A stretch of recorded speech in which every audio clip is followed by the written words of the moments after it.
Hello and welcome to a conversation about kindness. This is one of a series of conversations that Children's Parliament is hosting in the Year of Childhood.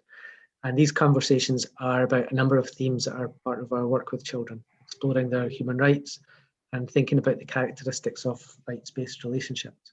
So as well as talking with children about kindness, we also explore empathy, trust, and the core idea of human dignity. And joining me today to talk about kindness is Ben Thurman from Carnegie UK. Welcome, Ben. Hey, thanks, Colin. Lovely to be here and really appreciate the chance to be part of this series talking about kindness today. Great, thanks for joining us. And just before we get started on our kind of theme, as you know, we are interested in children's human rights and the experience of childhood. Would you mind telling us a wee bit about your childhood? Yeah, of course. I grew up in North Yorkshire, in a small village of about 100 people. We had no shops. We did have a pub, and we had a bus that you could ring through on a sort of request call every now and again if you wanted to. So I think, yeah, definitely, at least my memory is that that meant that we spent a lot of time, family, brothers, sisters, running around in the woods and the hills. And I think both of those things, that sort of small community feel where you know your neighbours and you feel a sort of sense of belonging and connection to the place, and that sort of like constant yearning for nature and wild places, two things that are definitely sort of stuck with me today from my childhood experiences. Right, great. So jumping ahead to where we are now, just before we kind of do focus on kindness or drill down into that a wee bit, tell us a wee bit about your professional practice, about what you do and what Carnegie does. Yeah, so as you say, I work for Carnegie UK Trust, and we're a foundation that was set up at the beginning of the 21st century to improve the lives and well-being of people across the UK and Ireland. And that's obviously could take a wide range of different forms, and it has done over the last 100 years or so. And I think the thing we're probably most known for is the work that we've done to build public libraries, which you'll sort of see across the UK. Today, our sort of mission is to improve societal well-being, which we do through policy and practice innovation. So my role is sort of policy and research side of things. And by societal well-being, we sort of talk about a vision where everybody has what they need to live well, both now and in the future as well. So that incorporates the sort of future generations of children as well. So a lot of our work is sort of trying to better understand what this means for governments, to really sort of put that understanding of well-being into the way that they make decisions about policy and practice, and also sort of diving a bit more deeply into some of the more specific issues that affect our well-being. So we've got strands of work on digital inclusion, which has obviously been something that's been felt even more important over the last year or so, that we've been spending on Zoom calls like this one. We've got sort of policy areas looking at what it means to incorporate sort of well-being into our understanding of good work. So work on libraries as well. And one of the things that I've been sort of most sort of involved in since I joined the trust is this conversation about kindness, and really, I suppose, exploring how kindness can be a part of achieving sort of improved outcomes in communities, so improving community well-being and improving well-being at a societal level. Great. It really does. I mean, I'm interested in your work because it has felt like a conversation. It has felt like something that's developed over time, which is a really interesting approach to get people speaking about something. So why kindness? Like, where did that kind of come from as a focus? Why does that feel important? So I suppose it came from that sort of recognition that people do better when they experience human relationships with each other and human connection, and that's true in our communities, and we know that those kinds of sort of research evidence around the importance of those everyday relationships that we have with the people around us. And we might, the kind of the conversations we have in a stairwell or over a garden fence, the smile we give to someone at a bus stop that we see every day, the local shopkeeper, all those kinds of things that we take for granted and don't often notice are really quite important to our sense of connection and belonging and our well-being as individuals. And they also, the other important in and of themselves, but they also allow other things to happen. So they provide the kind of like conditions for informal help and support to happen in certain situations. And that's, you know, I think particularly over the last year, we've seen that this is true in, you know, the way that communities have responded and looked out for each other and helped each other out through the course of the pandemic. But it's not just sort of communities, it's the, we know that relationships are at the heart of improving outcomes in our public services and organisations as well. And there's a whole range of evidence that if we kind of, you know, enable kindness in our organisations so that the people that we're working with feel listened to and cared for, you know, we actually achieve better outcomes. So we've also kind of been exploring what needs to happen in order to sort of give people the trust and permission to bring kindness into their everyday interactions with customers and patients and service users and colleagues and whatever their sort of setting is.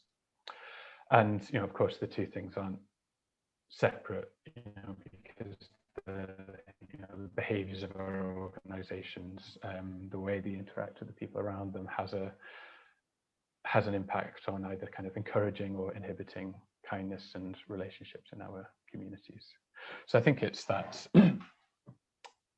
sort of recognition that relationships are really at the heart of our well-being and at the heart of what really matters to people. And that's certainly not something that is a new or radical finding, and it's probably something that we all recognise if we take a moment to think about it. And there's a lot of other people who've been talking about the importance of relationships. But I think what we've found is that there's something about that word kindness that allows us to have a slightly different conversation, because it is a word that everybody feels some sort of connection to. It's a word that we've all sort of grown up with since we were children and something we all recognise as important. So I think it has allowed us to have a slightly different conversation about what matters to us and what matters to society. It's probably worth at this point talking a little bit about what we actually mean by kindness, because that's always the question that we get asked, and I think it's not an easy one to answer, because it is a subjective thing, and it sort of depends on our experience and context, and what is kind to you might not be kind to me, and what is kind to me in 10 years' time might feel quite different. So there is that kind of it's a fluid concept, and it's not easily kind of operationalized. And I think that the other part of it is that it has a certain voluntary quality, and kindness, of acts of kindness are things that people do for another person that they don't have to, and that's where the magic is, if you will. So as soon as we tell somebody that they have to be kind, it kind of changes that sort of unobligated voluntaristic nature. So it's not an easy thing to define, but we have kind of started talking about kindness in terms of 3 different levels to try and navigate a bit of a way through some of this complexity. And the first one being that sort of random acts of kindness, which I'm sure you've sort of seen all over like social media, and those kind of simple, easy things we can do, sort of positive messages, smiles to strangers, those kinds of things. That are quite often anonymous and obviously by their nature random, so they don't kind of like discriminate who they're doing to and why, and positive actions, but have as much kind of benefit for the giver as the receiver in a lot of cases. I suppose we've been in our work more interested in what we called relational kindness, which is about really engaging with the context of other people's lives and noticing when they need a bit more help and support than usual, and kind of responding accordingly. And that's what we think is at the heart of kind of improving well-being outcomes, which is our sort of focus. But we also have to kind of recognise that we only tend to do this to people who are like us, and when we find it much more difficult to be kind to people who are different, and also when we feel tired or stressed or under pressure as well. So we then started talking about this kind of third level, which was radical kindness. And radical kindness really demands that we reach across some of these differences and act in kindness indiscriminately, and particularly that we do it even when it feels difficult. And I think suddenly that makes kindness, which the first time you hear the word feels like something that's kind of soft and fluffy and really easy to do. Suddenly that kind of challenges us to really think and behave differently. And for our organizations, it means putting kindness at the heart of everything that we do is really quite challenging and requires us to sort of rethink our systems and structures, and change our sort of priorities. And so it changes from this kind of nice, easy idea that we've all kind of grown up with to something that's really quite radical and transformational. Right. And what kind of, or how have organizations or systems responded to either the relational stuff or the radical, moving towards the radical kind of kindness you've talked about? How's that gone down? How's that? That's a really good question. So I think we did a bit of work with Julia Unwin a couple of years ago, which looked at kindness in public policy, and she called it the blind spot in public policy. And I think it's sort of, it's really important to kind of recognize at the beginning that everybody that goes into organizations, teachers, social workers, nurses, whatever, they do so because fundamentally they want to help people and they want to act in kindness and they want to do that in their work, and that's why they're in these professions. But there are things within our organizations, things in the sort of systems and structures that we've created that sometimes make it more difficult and that sometimes kind of squeeze out the space for kindness. And so in this work, Julia talked about the rational and the relational. And so there's a whole load of rational things that we use to make our decisions, and things that we do to manage risk in our organizations and to ensure professionalism, in order to kind of guarantee that we deliver services that are safe and transparent and fair. And also things that we do to manage performance and kind of set targets and deliver outcomes and really make sure that we kind of ensure efficiency and value for money. And all of these things are really important, but we also know that the things that make a difference to people, and just any kind of personal experience that you've had with a teacher or a GP or whatever, it's not the transaction, the thing that they did, it's the way that it made you feel. And so we know that it's really the relational side of things that are really important to people.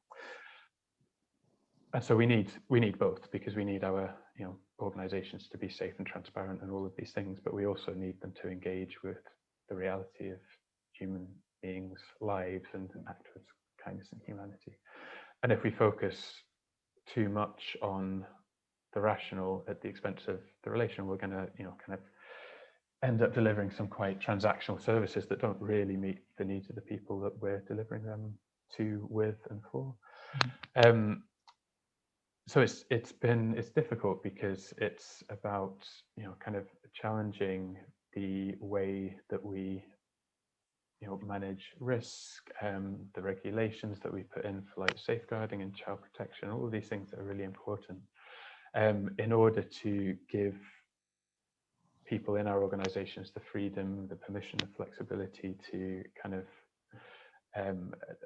work with people in a way that is underpinned by kindness. But I think what we've noticed, particularly over the past year, is that a lot of these conversations that we were having beforehand that felt really, really difficult have suddenly become possible, because the pandemic has required us to respond at pace. So we can't rely on the same old systems and processes, kind of rigid frameworks that are quite slow moving. We've had to rely on the skill and understanding of the people in our organizations. And it just kind of one really kind of small example to illustrate this from some of the people we worked with in North Ayrshire Council, who we've worked with over a couple of years to try and embed kindness into the way that they do things. And one of their community hubs had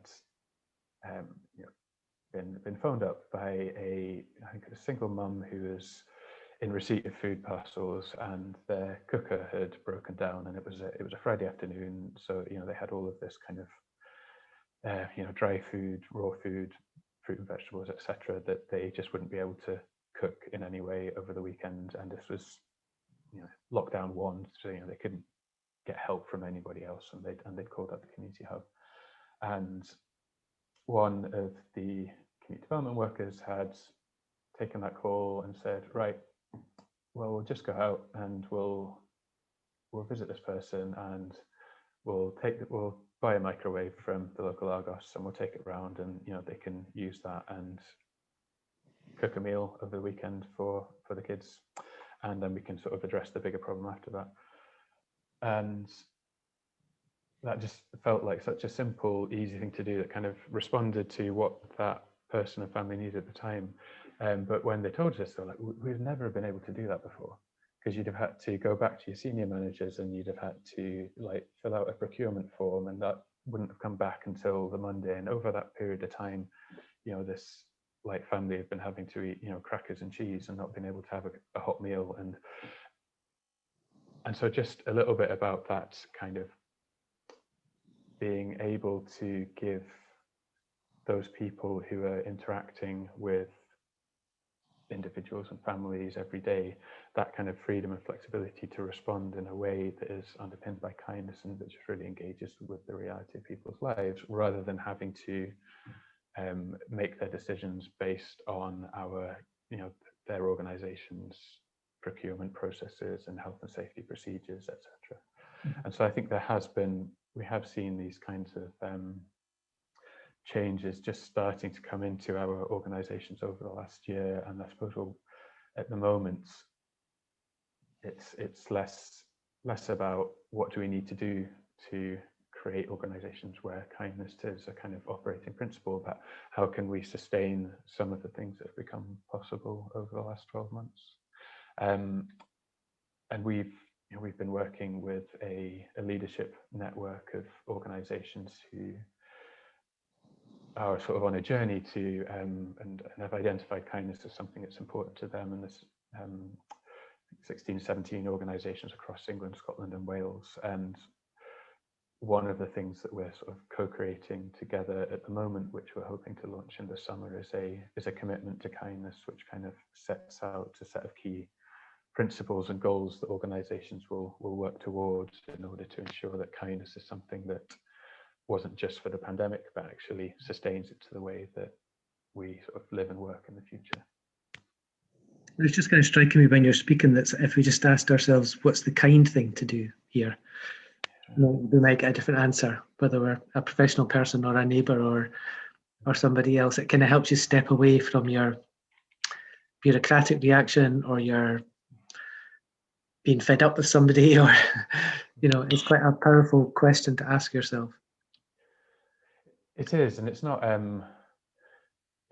easy. It doesn't always lead to easy answers, and I think it's kindness is quite risky, and it's much easier to kind of rely on the bureaucratic processes, because it means we don't have to engage with somebody else's emotions, and we don't have to reach out and connect with them and know that it might go wrong, and we might not get the reaction that we expect. So it's not easy, but it is a way to perhaps help us kind of navigate some of these really difficult questions. And I think just yesterday we published a report called Digitally Kind, which was based on some of our digital inclusion work, and they sort of noticed that sometimes there's a kind of tension between the digital policies that organizations have to kind of ensure safeguarding, etc., and the practice that you would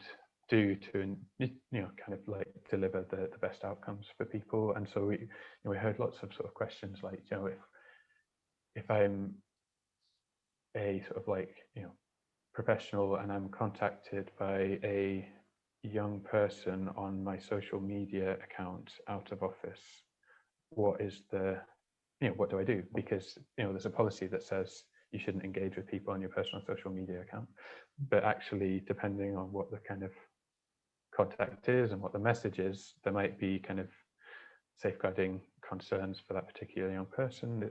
There might be a need to respond even though the policy doesn't allow you to. So just kind of bringing in like kindness as a way to kind of navigate a way through some of these quite difficult tensions, can be quite a powerful thing. And at its heart, as you say, it doesn't always lead to easy answers, but it is quite a simple question to guide everything that you're doing. What is the kind thing to do? And if that was me, how would I want to be treated? Yeah, so it's a moment to pause, and in some ways it can give you a different kind of script. I don't want that to sound false, but it gives you a different place to start an engagement or a response, which might still be, can't discuss much with you on social media, but are you okay? Or, Yeah, exactly. But yeah, it's probably not unkind to just ignore the message in most situations, even if your organisational policy tells you that that's exactly what you have to do. But how have the sort of general public, if I can call people that, how have people bought into this conversation that you're creating around kindness? Well, I think it's been interesting how it has sort of grown over the last few years. I think first of all, there was a kind of slight suspicion about whether kindness was a sort of serious topic to be talking about in general, but particularly in sort of like public policy. But I think there were, in terms of sort of general public,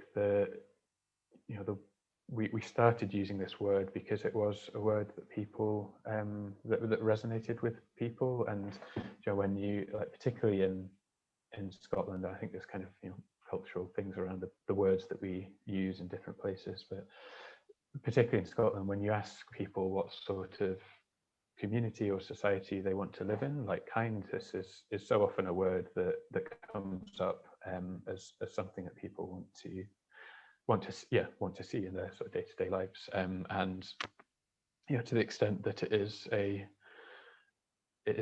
now a question in the Scottish Household Survey, like whether you think that your community is a kind one. I can't remember the exact wording, but just sort of recognizing that it is something that's really quite important to people.